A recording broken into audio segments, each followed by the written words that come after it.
And to our panelists, thank you so much for being here. Today it's an honor to announce something, and I want you all to appreciate this because we do deeply at the Griffin School.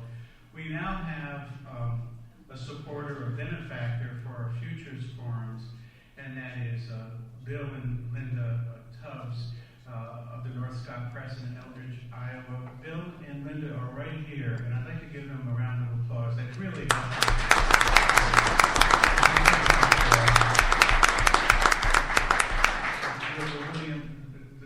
the William and Linda Tubbs Endowment is going to make sure that we bring in top-notch journalists, top-notch practitioners, thinkers to not only enlighten and inspire our students, but the ISU public as well. We consider the Futures Forums one of our signature events. We have the Chamberlain Fall Lecture, and we had Clarence Page of the Tribune here not too long ago. And then in the spring, we have our nationally recognized First Amendment Day, and we're very proud of the sponsorship of the Daily and the Iowa Newspaper Foundation on some of these signature events. And we will be having these forums every fall and every spring to coincide with our distinguished alumni, many of whom are on our advisory council. And at this time, I'd like to introduce one of the school's most accomplished journalists, Carol Nickel, who is going to be our MC for today's three forums. Carol, as many of you know, was the former editor of Better Homes and Gardens, but she is also our 2004 James W. Schwartz Award winner for outstanding contributions in the field of journalism. And she currently is the executive director of the Des Moines Metro Opera. We were just so proud of her and proud to be associated with her. So please join me in welcoming Carol Nickel.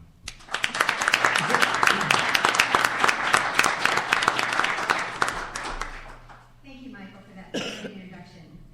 We're going to get right going at the very beginning here, very fast. We have a fantastic topic. Our first panel is entitled Horse Race Journalism, Polls, Politics, Policy, and Political Advertising, and will shed light on timely and tricky subjects.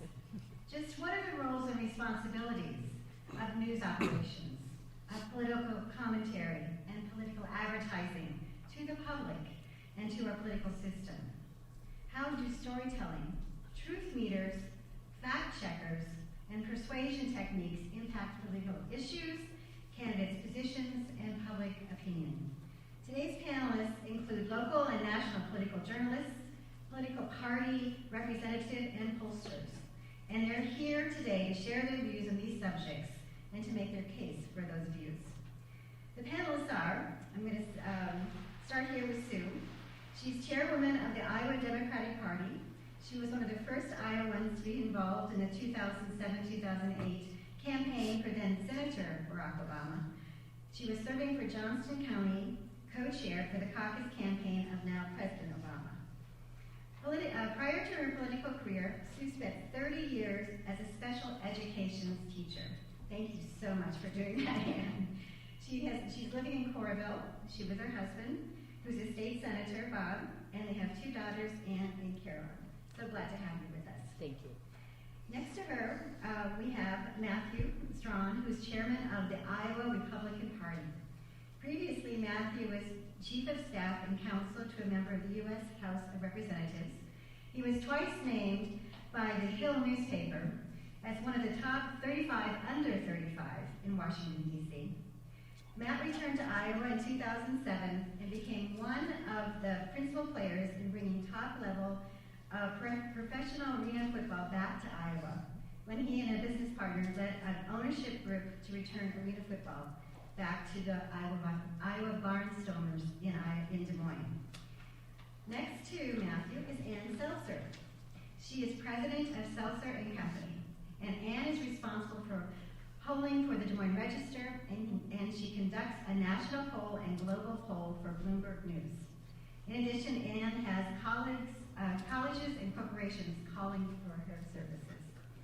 Her accuracy in political matters has put her on the CBS Evening News, the Fox News Channel, PBS NewsHour, and NPR. Thanks so much for coming and being with us, Ann. And then we have late breaking news. We have Carol Hunter, who's the political editor of the Des Moines Register. Carol has replaced another panelist who could not attend, and so we really thank you for being here. Carol, can you give us a little background? I don't have a lot of background other than your current title. Okay. I've been political editor at the Register for 2 years. Before that was the opinion page editor at the Register for 5 years. Career journalist, University of Kansas, journalism graduate. Worked at the Santa Fe New Mexican right out of school. Then went to the East Coast for a while, worked in New Jersey, worked my way up on a small paper to become the top editor. Became editor at the Green Bay Press Gazette for 8 years before coming to Des Moines. Thank you so much, Carol.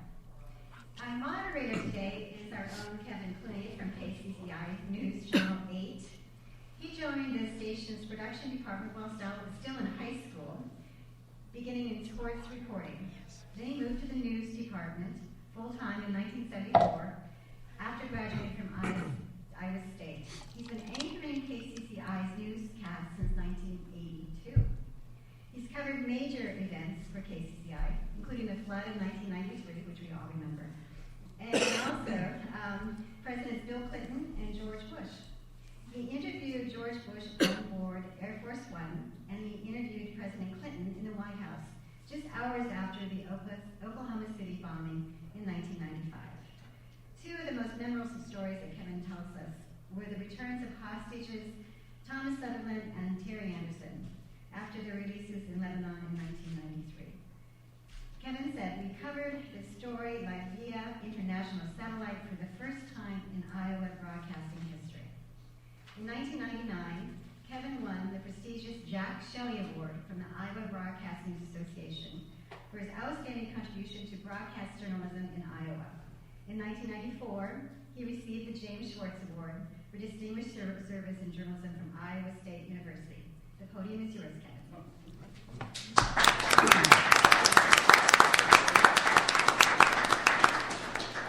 Well, with all that impressive credential stuff, we're out of time. So thank you.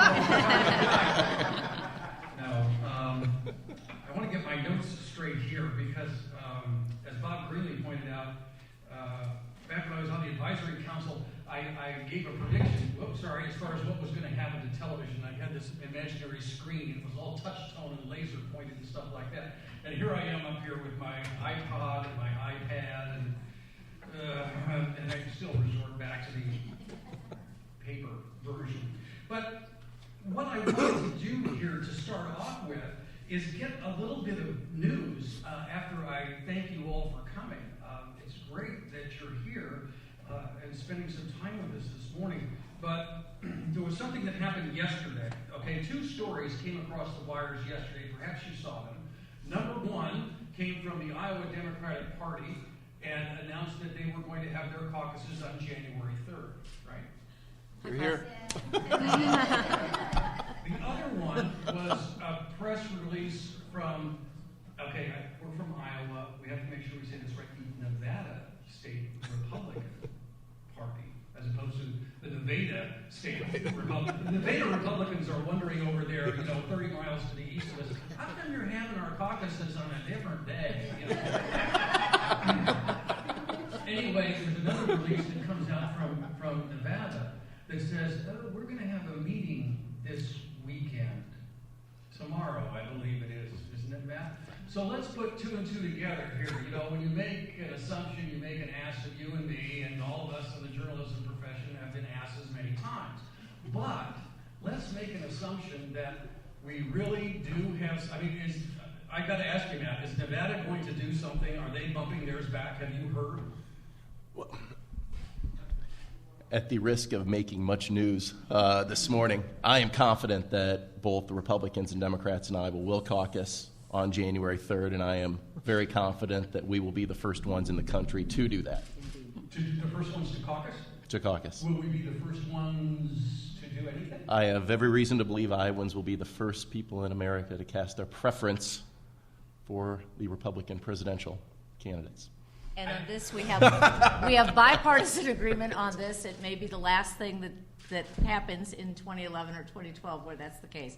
But I need to publicly state that Chairman Strawn has had a very heavy lift on this, and he has done a great job with it. And we tried to be very careful not to make his work any harder by agreeing with him in public at any time.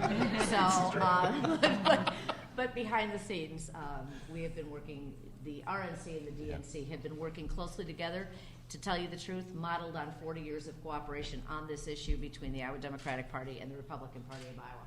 And so on January 3rd, 2012, which is a very good date for us, we are going to be caucusing with our friends and neighbors in the Republican Party. And yeah, and I'm not trying to be cagey. I mean, just to give everybody a sense of what's happened over the last week, I think I've probably spent more time not only talking to Sue, but talking to New Hampshire Secretary of State Gardner and RNC Chairman Priebus than I've spent, talking to my own wife and kids this week. So I'm very encouraged that on Saturday, it's our expectation that Nevada will take some, we'll make a decision that will help finalize the calendar. Is there going to be an announcement from New Hampshire fairly soon? I mean, like Sunday? Yeah, well, no. The filing period for New Hampshire doesn't close till the end of next week. So without getting into my private conversations with Secretary Gardner, I have reason. Yeah, exactly. I have reason to believe at the end of next week we can expect a decision from New Hampshire. So. You heard it here first. Has anybody tweeted anything about Yeah. that? I was going to say, I see Kathy in the corner, right? Sam and Kathy have got it. All right. Can we get back to those days of just paper? I have back up here, and I'm still confused. As you can see, we have got a great panel here today from various fields, all connected in one way or another to politics and political journalism. A panel that you could truly ask of them one question and get very diverse, different answers. And we have, of course, the availability for all of you to ask questions as well as we go along here. And let's make sure we're all on the same page. As Carol pointed out, this is horse race journalism, polls, politics, policy, and political advertising. However, I got one earlier when I was asked to do this that called it polls, politics, and policy, the nuts and bolts of politics. I'm not sure why it was political advertising was added, but maybe, well, we'll let the editors concern themselves with that. But I think we will get to the nuts and bolts of politics here today as well. What is horse race journalism? Could we get a definition before we really start out here? And I wanted to quote from the Washington Post Politics Glossary. It defines horse race in a political term as a way of depicting a political race to convey who's winning. Rather than focus on candidates' issues, pundits will sometimes emphasize poll numbers, for example, and describe a campaign as they would a sporting event. Critics say stressing poll statistics, however, diminishes the importance of policy platforms. The phrase stems from the literal term horse race that describes a spectator sport. In his book, Calling Elections, The History of Horse Race Journalism, Thomas Littlewood says the term evolved as the use of polls among political campaigns rose. He says many influential journalists resisted the growing power of media polls, but eventually these became a greater part of campaign coverage. From my perspective, I would like to expand that a little bit. I think it's broadened over the years. It's not just in reaction to the polling, but it might refer more or to include the soundbite mentality that we have evolved into in this day and age, not just in politics, but in everything. The he said, she said, back and forth of the debate on a day-to-day basis, whatever the issue of the moment is. So let's quickly sample the panel, if we can, and see how media coverage of the presidential campaign, especially here in Iowa, reflects the horse race attitude. And we'll just go down the table this way if we can. Sue, is there horse race coverage out there more than what you see substantive, in-depth coverage of campaigns? And I may not be the best one to start with this because, of course, I'm not inside the conversations that are happening this time in terms of the back and forth. Looking at it from the outside as a person who is an interested observer and a fairly savvy one, it has seemed less substantive to me this time than it's been defining who's up and who's down. I think part of that is explained by the fluidity of the field. But then I'm never sure whether the fluidity of the field isn't because everybody continues to look for who's up and who's down, or if it really is that fluid and the struggle to figure out, what's happening. I'm not sure what drives the conversation. Yeah, I think the Iowa Press Corps deserves a lot of credit in not simply focusing on horse race journalism. I'd say even if Carol wasn't sitting here, I think in the 2008 cycle, the Register did Iowans a great service by whether it was a candidate that was deemed first tier nationally or not, that there was someone assigned to cover that candidate when they were in the state and report on what they were talking about, whether it was at a town hall meeting or whether it was at a Chamber of Commerce event or any public event. I think that serves the public well here in Iowa because it isn't focused on horse race journalism.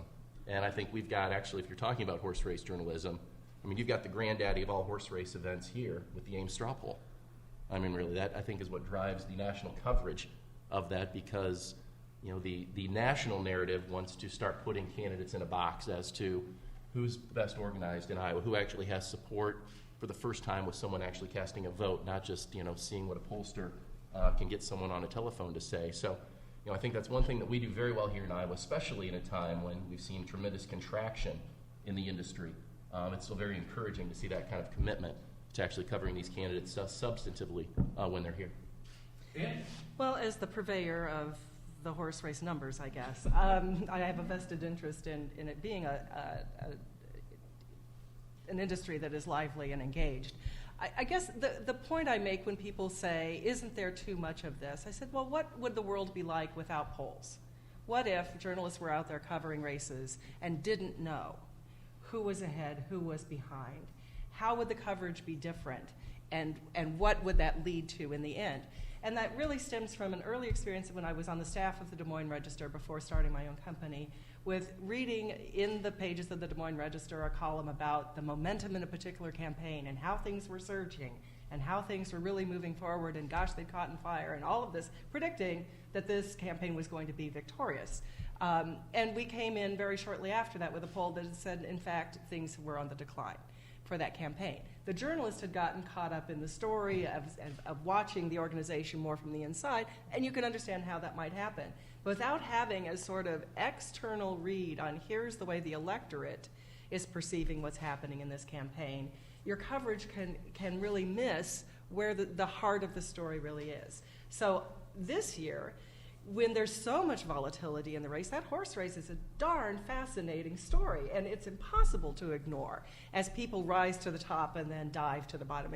I've not seen many races with this kind of story integral to the poll. And a lot of times you just see very slow movement over time, and sometimes clients are sorry that they spent money on a new poll because nothing had changed. And you certainly can't say that this time around.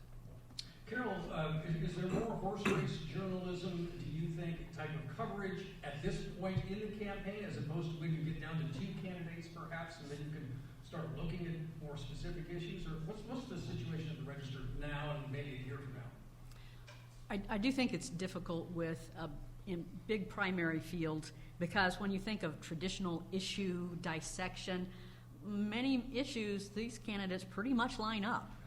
So until you get the foil of the opposing party, there isn't as much easy way to show the differences between these candidates.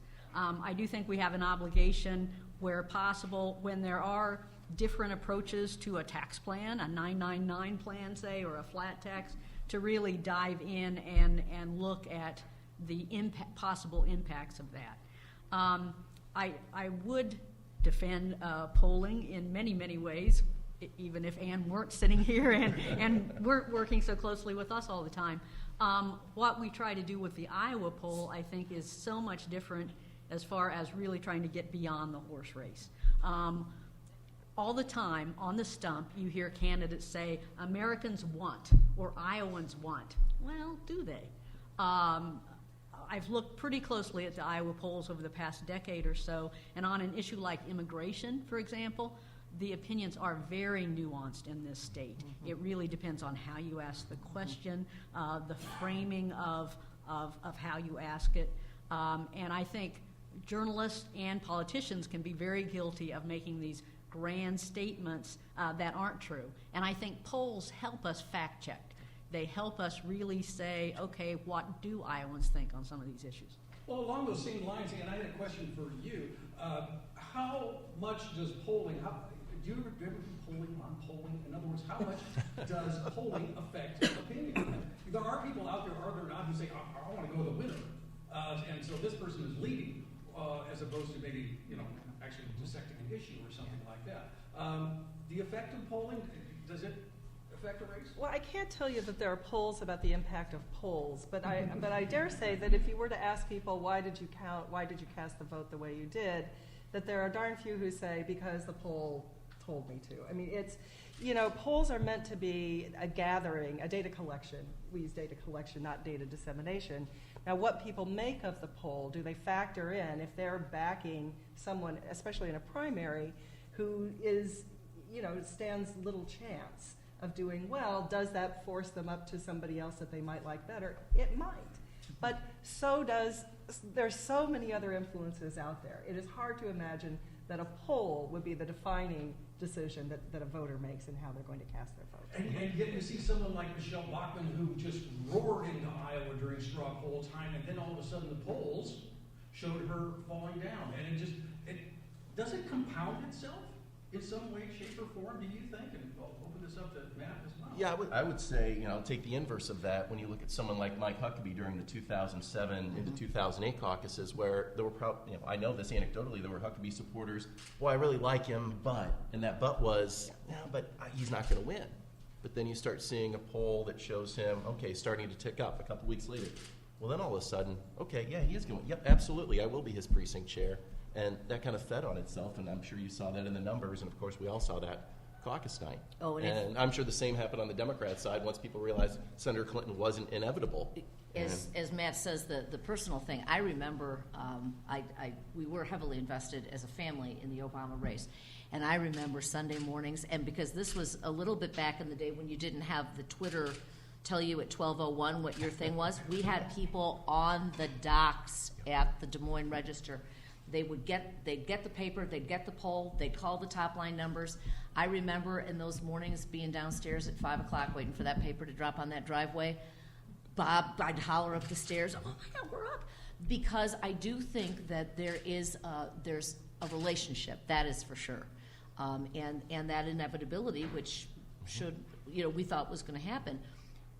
As those Iowa polls began to reflect what we believed we were feeling on the ground and what we were seeing, but you can't get too deep into it, and the data doesn't lie. I think one of the reasons that the Iowa poll, and I would say this if you weren't sitting here, one of the reasons that the Iowa poll is so powerful, the top line numbers, are the first thing you grab off the front page, but I think that the stories, political organizing is relationship building.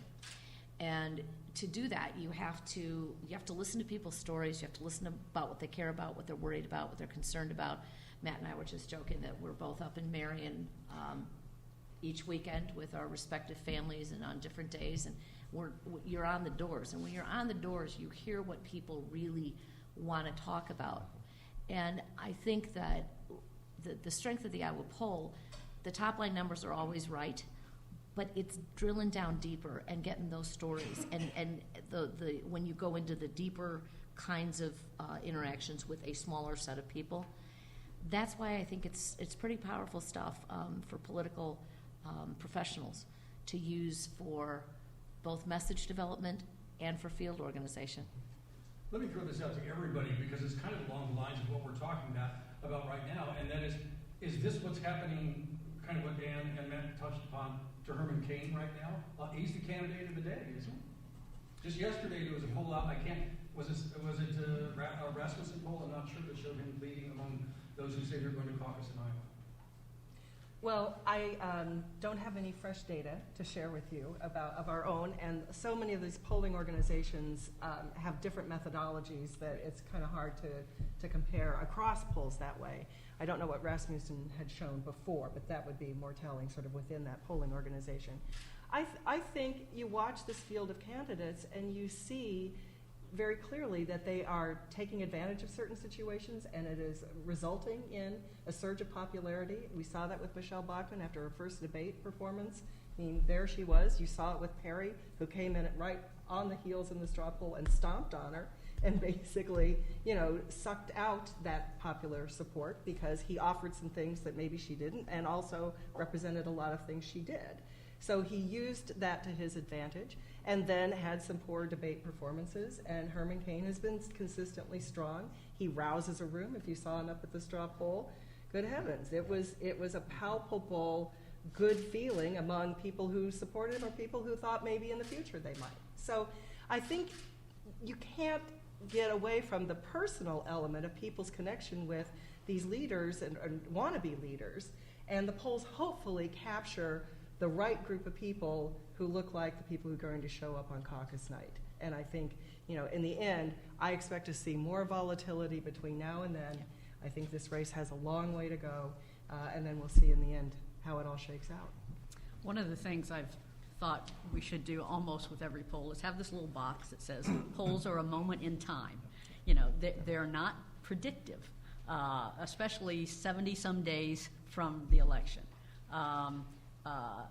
One of the things we have seen again and again with Iowans is that they're pretty discerning. They take their vetting seriously, and Herman Cain now is going to have to come back, with sort of these gaudy poll numbers carrying them, and live up to voters' expectations when they start asking him harder questions about details of his policies. And I just have to say, thank goodness that a poll taken in October doesn't predict what's going to happen in January.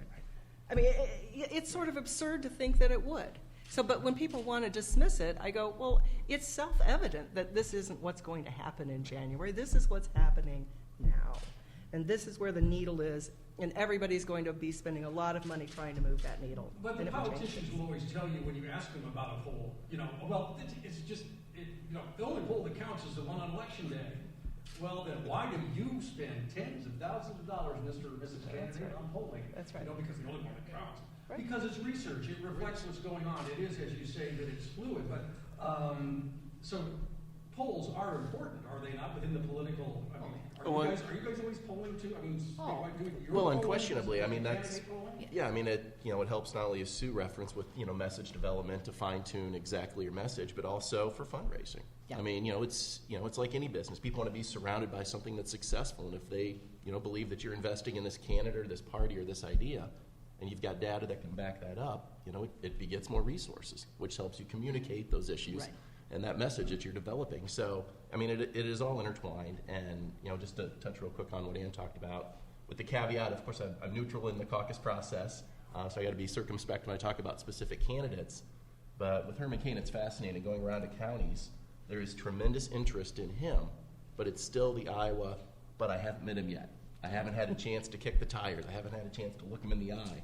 And so I think you're going to see even greater volatility leading into the caucus, and it's a tremendously unsettled electorate. Herman Cain has hardly even had a campaign organization here in Iowa. Yeah. I mean, he just appointed a campaign director yesterday. Yeah, and we haven't seen Mr. Cain in Iowa since the straw poll, if I'm not mistaken. He'll be back actually tomorrow evening at the Faith and Family event, and I think it's a great opportunity for him to try and capitalize on some of this. People that are maybe giving him a look for the first time to some degree based on his performance in the debates and the poll numbers they're seeing. There is a story out today, I think, or maybe it was yesterday in the New York Times, I can't remember which, speculating as to whether Herman Cain was actually running for president or actually just kind of developing a PR organization so that I can't remember who they were comparing him to, that after the campaign he could develop into a really good commentator, and he's got a book that's coming out, and it's just check that out, Google it. Speaking of electronics, Sue, did you have anything to add? Well, I was just going to say that the politicians who say that the only poll that matters is the one on November whatever are generally the ones who just received bad poll numbers. Because, in fact, it has, I think Governor Pawlenty would be a person to look at how that campaign went. When you referenced the straw poll, and he has even said, I think, that he may have made a decision too hastily after that. Because it can dry up fundraising first. And then when that happens, boy, it is a very rare candidate that can live off the land for a very long time, and kind of stay in that for the long haul. So generally speaking, if you hear Matt or I say that, or if you hear a politician say it, then it's probably because one of you has asked, how do you explain your miserable poll numbers? Okay, I'll remember that. I'll throw that right back. And now Sam's out there writing, I'm going to have to say something. Geez, I hope the poll numbers don't drop. The wonders of technology are that we can actually use the internet to get information. We can use information, and we use the internet to get questions. Even though Kathy Abramovich is sitting 20 feet over there, she wants me to ask Matt, is there any interest in the Herman K? Oh, that's your state. It has the question. There you go.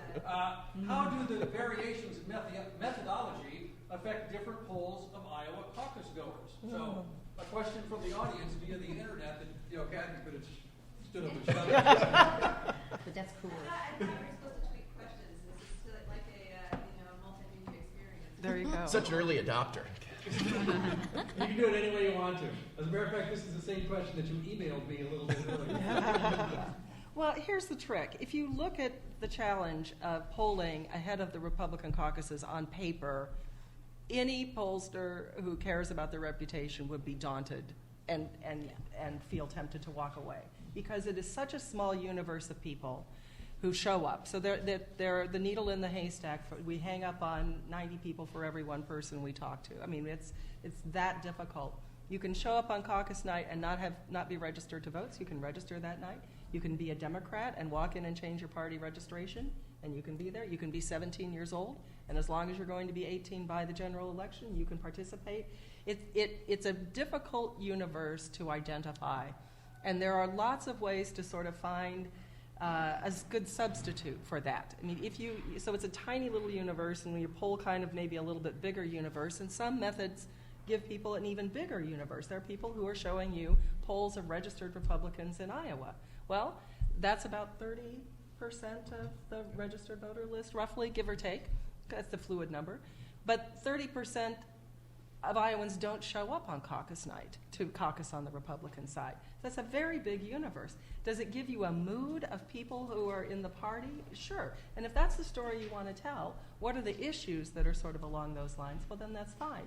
But you have to look at how they are defining the universe that they're reporting out. And the tighter the screen, we call it, the more costly it is. So Rasmussen, I think, is an automated poll. And so they have a recording. Probably, how many of you are familiar with recordings that come into your home? And then push 1 if you're a registered voter, push 2 if you intend to go to the Republican caucus. They can't, by law, do automated calls to cell phones, so they're missing out on 20 to 25% of the population. I mean, they're just all of the logistics of defining who a likely caucus goer is. None of them are as precise as you would like. What we do is take our best shot with the resources available, and we had a good track record. And you made an interesting point before when you said something about, I don't know where Rasmussen had came before. In our world, we tend to think of Rasmussen as leaning a little bit right. But I think the casual observer, gets these things and looks at the top line numbers. But for people like we all are in this room, I think probably the more useful piece is in Rasmussen, if you want to look for a trend, in Rasmussen, where was Kane Mr. Kane the last time they did it? Or how to track through one poll, I think probably, especially in a race this fluid with this much movement, is probably more useful than where he is in any one poll right now, maybe to try to get a picture of trajectory, either up or down. And that screen is invaluable to the campaigns trying to make decisions where to target resources as well, because this volatility we see in the electorate in general obviously exists within the Republican Party and right-leaning independents who may or may not caucus, right. And that comes upon us trying to demystify the caucus process a little bit. Right. But I think Ann, you had a column a few months ago about how the potential exists to greatly expand the universe. I did. To greatly expand the universe of Republican caucus goers from the 118,000 that turned out in 2008. But then the trick is identifying, okay, who is that new pool of caucus goers? What issues are motivating them to get involved? And which candidate does that benefit? And this is an extremely difficult thing for not only our candidates and campaigns to decide, but I can't imagine how difficult it is to try and put some data and science behind that. Well, here's my little war story, if I may. In 2008, when our final poll came out on New Year's Day, showing that Barack Obama was leading by a healthy margin, and I don't know if it was the size of the margin or the lead that was most upsetting to the Hillary Clinton campaign, but they blasted out within 30 minutes a memo saying, this is wrong, this is false, she's made assumptions she shouldn't make, she should be fired, this is all going to show up to be wrong, blah, blah, blah. And it turned out to be pretty right. But I had a call on New Year's Day from a Democratic operative who said, I've always trusted your polls until now, but I've knocked on 99 doors, and I don't find that lurking Obama support that you're showing in your poll. And I said, well, tell me about the doors you knocked on. Previous caucus goers and registered Democrats. So they had defined, based on past caucuses, so this was a data-driven decision, that the way to use their resources most wisely was to concentrate on the group they thought were most likely to show up to the Democratic caucuses. They ignored independents. Well, that's what the Obama campaign concentrated its efforts on. And so one campaign missed it completely. Their polls weren't showing anything other than a strong Hillary Clinton victory because that's her constituency. And so, it really does matter how you go and take a look at the field. I've said Iowa will be what the candidates make of it. And if they decide to mine the independent vote for people, the caucuses will look very different from the way that they've looked in the past. But the candidates have to kind of figure out what's the reward-cost ratio there. And it could be a self-fulfilling prophecy. If you're only talking to the 118,000 that turned out in 2008, the issues that motivated that 118,000 are going to be the issues that the candidates are talking about in 2012. Exactly. And that's why I think this race is so fascinating and fluid, because there's just so many variables, right down to who will actually show up on caucus night. Right. About 124,000 Republicans caucused last time around. And do you think that because overall I think Republicans are very energized about trying to knock off the current incumbent president. So does that make you think, well, we can get 150,000, 160,000? Or because there doesn't seem to be one candidate that they're really rallying around, because right now with it so volatile, so split, if no one candidate has captured the imagination on the Republican side, do more stay home? And is it the same amount who turn out to caucus or even fewer? That could make all the difference in who wins on caucus night. I'll just use this as an anecdotal example. Looking at the straw poll we had, obviously Mitt Romney made a decision not to, to spend resources and drive his supporters to the straw poll. Rick Perry decided to announce, actually at the very time I was kicking off the straw poll, so he didn't have a presence there. But one thing we saw that was different than any other straw poll the party had ever had is with the voter you kind of just described. We had over 1,000 people that walked up, bought their own ticket, paid $30, weren't driven by a campaign, didn't get on a bus, right. And anecdotally talking to our ticket sellers, just felt they had to do something. They had seen the debate on Thursday night on Fox. They had been out to the Register soapbox at the fair and just felt they had to do something. And with that kind of, really organic enthusiasm, which I assume to some degree is what the Democrats saw in 2007, we're telling our counties right now to prepare for potentially a 20 to 25% increase in caucus turnout based on that. And to give you a sense of how that 1,000-plus walk-up straw poll attendee compares to 2007, we had about 50 in 2007 that kind of fit that, just walked up and bought their own ticket. And say the number again for this year. It was over 1,000. Wow. So it's fascinating. We mentioned at the very beginning of this meeting that we were going to welcome questions from the audience. You don't have to tweet them. You can just kind of raise them. So if you do have one,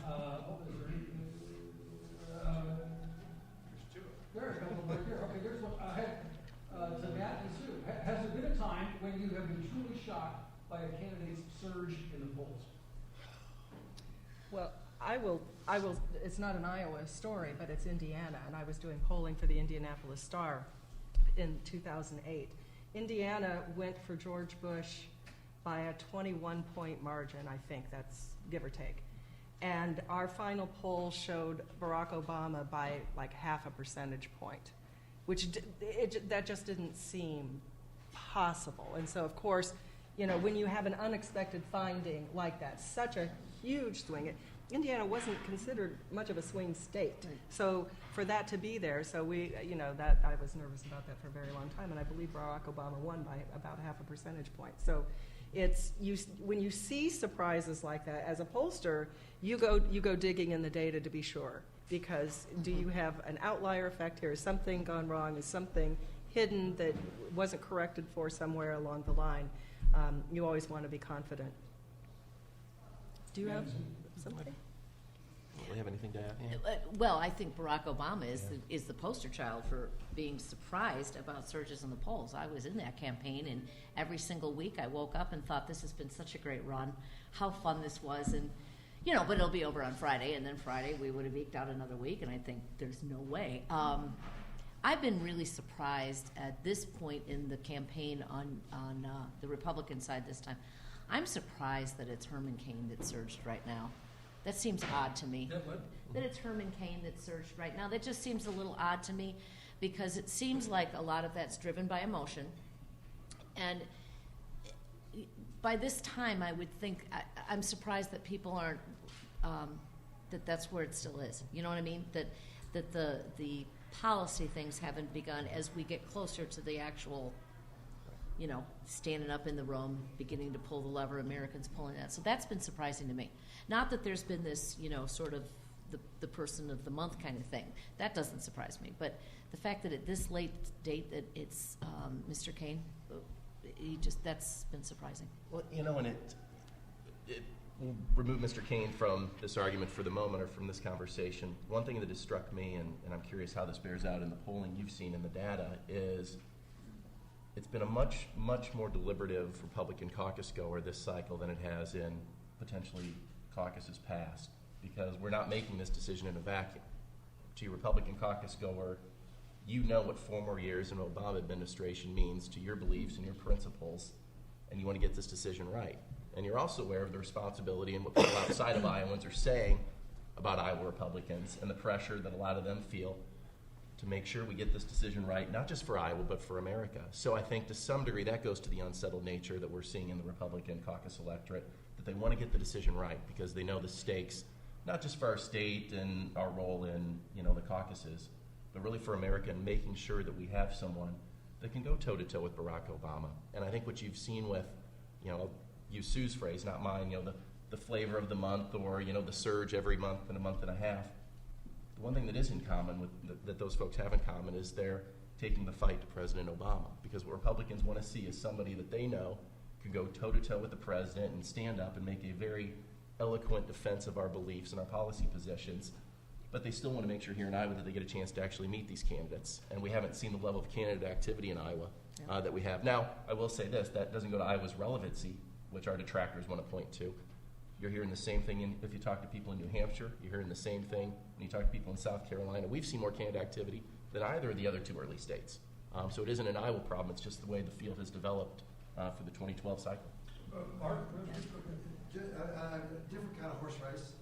The who goes first horse race that's going on. Chuck Todd and of NBC News and one other person last night's panel said if New Hampshire goes to December, the Iowa-New Hampshire monopoly is broken, and we probably will not be first in the nation at all again.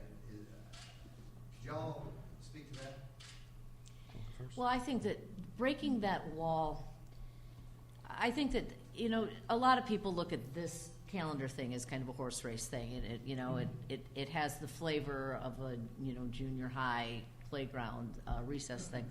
But it isn't. It actually isn't. And I think that Matt and I would both agree. I think that Secretary Gardner agrees.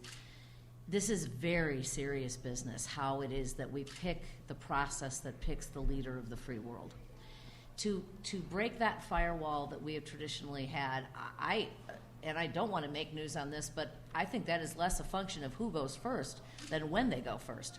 I think if we break the wall of the calendar of January 1st of the year that the election is held for the president, I actually think that it's Katie bar the door. I don't think our biggest problem as a country is who goes first. I think what you end up with is kind of a congressional member in chief. I think you have a president who can never not be running. I think then if there's no brick wall there, then it's not the straw poll in August. It's not primary campaigns. It's an actual starting. Then when does the campaign actually start? And I think that we would be in danger as a country of having the president. I know people think that the president campaigns from the minute he gets in, but I think those of us that are professionals with this know that's not true. The president can actually function as the president for 2.5, maybe 3 years. You take that calendar and you bust that up, and then what you've got is somebody who's running all the time, and I think we've seen how that works for us in Congress. And I think that that's what's being protected here. As much as who goes first, I don't believe that will happen, because I believe that Secretary Gardner and our counterparts in New Hampshire are serious people who take the responsibility of what we're doing seriously. And the strongest argument, I have at the RNC when we debated the calendar that was subsequently blown up by Florida is how the campaigns work in Iowa and New Hampshire. That you actually demand the candidates are here, and it isn't a national primary, it isn't a fundraising contest. Only having Iowa and New Hampshire in that role gives an upstart candidate, a grassroots candidate that comes from the movement, an opportunity to get some wind in their sails and potentially reach the nomination. And for those states that, they'd love to be in Iowa's position or New Hampshire's position, but they understand that they aren't going to be, they want a process that actually gives that candidate an opportunity, to take flight. And so it isn't just a national primary, it isn't a fundraising contest. And that's gets back to the importance of why Iowa and New Hampshire, we have worked so closely together. We'll continue to do so because we've seen with Florida, this is the new normal. We're going to go through this every 4 years. No matter what new penalties that we can conjure up at the DNC and RNC, when you have states like Florida that say we don't care what the consequences are, we think there's a greater benefit to the state by being fifth. It's just a perpetual fight that we're going to have. We have just really about 7 minutes left before we break for lunch. I want to cover some other questions. It seems like we're stuck with the process we have. And a question to some panelists last night after the formal part of the meeting had to do with what possibility is there for the moderate of either party to succeed through this process. And for example, I just raised the question, Mitt Romney seems to be running away from the good that he did with health care in Massachusetts. And you might argue it would be to his benefit to say, yes, it was necessary, we did some good there. There are some issues that needed to be resolved at the national level. I don't like Obamacare the way it is, but there are some things that need to be fixed here. Instead, it's who can run away from that the most. So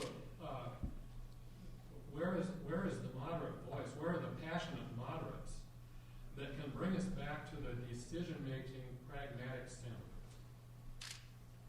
Well, I will say it's not for the party chairman to label our candidates. That's, as much as you would love me to, that's a decision the voters have to make. And, quite frankly, that's, when it comes to, to primaries and the caucuses, one of the reasons that the Republican Party here in Iowa has been able to rebuild credibility with our grassroots across the state is because we've actually stayed out of primaries. And we've let the voters in those districts make the decision what Republican best represents them. And the folks that are voting in Scott County and choosing their legislative representative, the Republicans in that district, may be motivated by different issues than a primary in Sioux County, and that's fine, but that's how the process should work in my opinion. And I agree with that, but I will respectfully submit that my colleague didn't get to the heart of your question. I don't think, Senator Harkin talks about when he came in, a time when the Republican Party, the National Republican Party had liberals, progressive Republicans, moderate Republicans, conservative Republicans, and the Democratic Party had those three things too. So that there were places to get together, and places, Chuck Percy, I'm an Illinois kid, and he just passed away. That kind of Republican doesn't exist. It doesn't seem to exist particularly on the national stage anymore, and there are people on my side who say that the grand old liberal lions on our side don't exist anymore either. And whether or not that's because of how we have over the past 3 decades redistricted, that we've created a situation where they can't be elected, or whether they can't be elected and then we created that situation, I'm not sure. But I do think that it is, people have pulled out of both parties. The biggest group of registered Iowans are no party. They are not moderates. They did not move, they are not there because they're moderates. They've pulled out of both parties. And I don't know the answer to your question, but it's the question. I would, just hypothesize, perhaps the candidate in the Republican field that Democrats would least like to have Barack Obama run against might be John Huntsman. And No news, that's true. That's true. What chance is there that somebody of a more middle-of-the-road persuasion could ever be nominated? Please understand, Huckabee won with 41,000 votes. It's not that high a bar. I mean, really, if you look at the math, Huntsman, had he decided, could have come into this state, and Romney's decided to stay out as well. To get 41,000 votes, don't you think? Well, it is what the caucuses are, what the candidates make of it. And the candidates are deciding that they can't win in Iowa. And the rules, I mean, it's, the party politics are no different than any organization. The rules are made by those who show up. And, if there are candidates that are seeking to expand the caucus electorate by appealing to a particular set of the electorate, then they can get votes and do that. The one thing I will counter But just nobody's organizing that. But yeah, you have to organize them though. And, just to say that, this isn't this isn't an issue that is just solely a Republican issue. I mean, there's no question. You look at the northeast part of the country, we've got Republicans that are governors, and, whether it's New Jersey, whether it's Pennsylvania, whether it's Michigan, whether it's Ohio. And I don't see Democrats, in the Deep South, for example.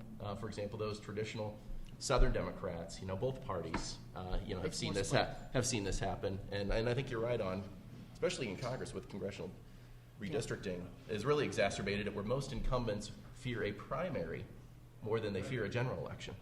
I'm going to have to interrupt just for a second because we are like about 2 minutes left, and I will apologize for my role as a moderator for not even touching on the last topic there, which is political advertising, which I have a number of really good things here, but we'll have to hold those for another day. I do want to offer the panelists a final opportunity to make any final statements. I know you're not involved in a political debate yourself here, but we've covered so many things, and I'm interested in kind of getting a summary of our topic from each and every one of you in terms of this horse race and this thing we call political journalism. So, Carol, if I could start with you and just kind of summarize your thoughts on where this campaign has gone and the media coverage that it's received and where it's going. Your thoughts? A little bit of anecdote that will give you maybe pause and hope. One is that with internet traffic, with mobile as well, you can see what people are reading, what's engaging people. And I will say that our issues database gets much less traffic than an Iowa poll story on who's up and who's down. I mean, there just is that instant attraction kind of to the horse race. But to give you a little hope, we saw in the last cycle with our issues comparison database where you could go in and look and click to agree or disagree and really kind of drill down on a number of issues, we saw significantly more traffic on that site in the last month of the cycle when people are starting to bear down and need to make their decisions. So I do think in this next 70 days or so, as Republicans go to really start kicking the tires, that you'll see more issues coverage and there'll be more attention to it.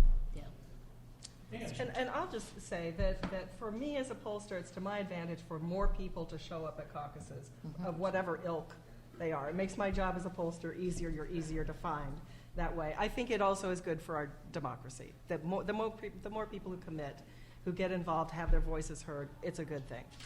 And that gives Sue and I greater ammunition when we're trying to defend why it is Iowa gets this role in the process. Yeah. But I would point out it isn't just Iowans participating that help us make that argument. It isn't just the parties working together, but because we're surrounded by our friends in the Fourth Estate here, I think Iowa journalists have a role in that as well, and how we conduct ourselves. And so far, I think they've done a fantastic job in making sure these candidates do get covered when they're here, regardless of their standing in the polls. But I just, the one thing I would say is, just make sure that we're not giving additional ammunition to our friends who want to try and, try and say that Iowans are not representative, or we're not we're not as relevant as we once were in the process. Because the one thing I will point out is there are very few things that Barack Obama and George W. Bush have in common. But the one thing they do is their path to the White House started by winning the Iowa caucuses. And I just say that the technology is shifting so rapidly, and that's changing sort of the face of journalism and how you get your news. But at the end of the day, really and truly, the Latin root for politics is people, and it really does have to do with relationships between candidates and the voters, between the voters and each other as neighbors, as people who are living together in a community that has to work. So I think that we really are remarkably well suited to this task. We take it seriously, and when I say we, I do mean all of us, and I think that serves the country well. It will serve the candidates well, and when we really engage in the election, Iowa will finish this up as well. We are on every single list I've ever seen of a battleground state where it's going to come back to at the end. So we've got a long, long haul here. It'll start here, it'll end here, and that'll be lots of opportunities for all of us. Sue Dvorsky, Matt Strawn, Ann Seltzer, and Carol Hunter, thank you all for being with us today.